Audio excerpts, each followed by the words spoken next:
He looked like any other man stepping into a luxury boutique, but appearances can be deceiving. The polished floors reflected more than just expensive shoes. They revealed a truth the store's owner didn't want to see. Within minutes, assumptions were made, and one decision would expose a deep ugliness hiding behind the glitter of wealth. What happened inside that high-end store wasn't just about one man being denied dignity. It was about the quiet ways racism still thrives in plain sight. And the twist that followed left the entire city talking. The question is, who really walked out richer that day? It wasn't just another face in the crowd. Marcus had built his life from the ground.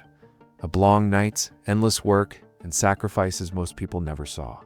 On the outside, he looked like any other man in his 30s, calm and collected. But behind that composed exterior was someone who had fought his way through adversity. By day, he was a successful entrepreneur running a growing company, but he kept that part of his life private. To him, respect wasn't something that should come from a title. It should come from how you treat people. On a quiet Saturday morning, Marcus decided to do something simple: visit one of the city's most exclusive clothing boutiques. He had passed by it many times before, a place with gleaming windows, velvet ropes, and attendants who treated the wealthy like royalty. He wanted to see how they treated someone who didn't walk in flaunting wealth. Dressed casually in jeans and a plain shirt, he stepped inside, curious and observant. The store was almost silent, the kind of silence that makes you feel every movement. Golden lights cast a glow on the racks of luxury suits, handbags, and watches worth more than most people's salaries. The staff moved with a certain practiced gray smiles that appeared and disappeared, depending on who walked through the door. Marcus noticed it instantly, the way they sized people up before deciding how to treat them. At first, no one approached him. He walked slowly, glancing at the shelves, feeling the weight of invisible eyes following his every step. He could tell what they were thinking, though no one dared to say it out loud. He wasn't dressed like their usual customers. He didn't look like he belonged, and that's when he started to wonder, how far would they go? How would they treat him if they thought he was just another black man who couldn't afford what was in their store? Before we continue to the rising action, let me ask you, if you were in Marcus's place, would you stay to see what happens, or would you walk out before the storm begins? Marcus decided to stay. He had faced enough subtle dismissals in life to recognize the first signs, but this time, he wanted to see it through. He drifted deeper into the boutique, running his fingers lightly over the fabric of a tailored suit. Before he could even take a closer look, a sharp voice cut through the air. The store owner, middle-aged man in a tailored blazer, stepped forward. His smile was thin, forced, the kind that carried more suspicion than warmth. "Can I help?" "You?" The words weren't welcoming, they were a warning. The owner's eyes darted over Marcus's clothes, his hands, his shoes, and then narrowed. As though calculating whether Marcus even belonged there, Marcus kept his composure. He politely mentioned he was browsing, but the owner's posture stiffened. "These items aren't for browsing," the man said, his tone firm. "They're for serious buyers." Around them, a few customers glanced over, sensing tension. One whispered to another, eyes flicking toward Marcus with quiet judgment. He tried to ignore it, but the message was clear. In their eyes, he wasn't welcome. A staff member trailed behind him like a shadow, pretending to fix displays, but really, watching every move he made. The air grew heavy, laced with the silent accusation that he didn't belong. Marcus could feel the anger rising, but he held it in. He had been here before, treated as if his very presence was a threat. The breaking point came when Marcus reached for a leather jacket. The owner stepped directly in front of him, blocking the display. "I think you should leave," he said flatly. No explanation, no hesitation. Just the cold dismissal of someone who believed he had the right to decide who was worthy of being in his store. The humiliation stung.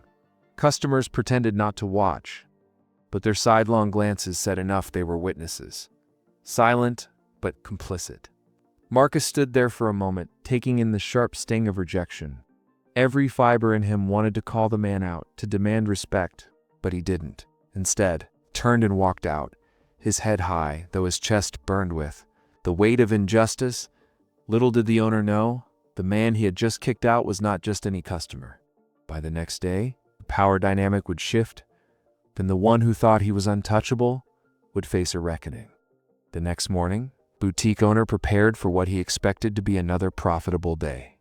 The glass doors gleamed, the displays were perfect, and the staff lined up, ready to cater to their elite clientele. But before any regular customers arrived, a convoy of sleek black cars pulled up outside. The staff straightened nervously, confused. Out stepped Marcus's time in a tailored suit, flanked by two associates carrying briefcases. The owner's smug confidence faltered. He recognized Marcus instantly, but couldn't place him. Was he a lawyer, a businessman, someone powerful? The truth unfolded quickly. Marcus wasn't just a shopper. He was a silent investor who had been considering purchasing high-end retail properties in the area. His visit the day before hadn't been about clothes, it had been a test of character, of how the boutique treated those who didn't look like money. When Marcus revealed his identity, the owner's face drained of color. Contracts were already on the table. The same man he had humiliated was the one who had the power to decide the boutique's future. Staff members stood frozen, watching the shift in power, their eyes wide with disbelief. Marcus spoke calmly, his voice steady but commanding. He didn't shout, didn't rage, he simply laid out the facts. The way he had been treated was unacceptable. Investment deal he had been considering, canceled. Would take his business elsewhere, ensuring his millions would uplift stores. That valued dignity over prejudice. The room was tense, heavy with the weight of what the owner had just lost. Not only a major deal, but his reputation. The staff whispered, the silence broken only by the clicking of pens being closed. Briefcases snapped shut. The owner tried to recover, stumbling over apologies, but it was too late. The moment of reckoning had come, and there was no undoing the damage now. Imagine being in that room. Would you believe the tables could turn so fast? As Marcus walked out of the boutique that day, the silence inside lingered heavier than gold. The very same man who had judged him as unworthy now stood powerless, stripped of the arrogance that had once filled the room. Marcus didn't gloat, didn't look back with triumph, simply carried himself with the same quiet dignity he had walked in with the day before. The difference now was undeniable. Respect was no longer optional. It was demanded by the truth of who he was. News of the incident spread quickly. In a city where appearances dictated status, people whispered about the boutique that had lost millions overnight because of one man's prejudice. Customers who once admired the store's exclusivity now questioned its values. Was luxury really about wealth or about humanity? For Marcus, the moment wasn't about revenge. It was about something deeper, exposing how fragile power is when it's built on discrimination. He knew there were countless others who wouldn't get the chance to reveal their success, countless others who faced the same treatment without the satisfaction of karma. His story became more than his on it, became a reflection of a system that still judged worth by skin color before character. And as viewers, the question hangs heavy. How many more Marcuses walk into rooms every day, unseen, disrespected, dismissed? The next time you see someone treated as less than, will you stay silent like the customers who watched, or will you speak up? Because silence, too, is a choice.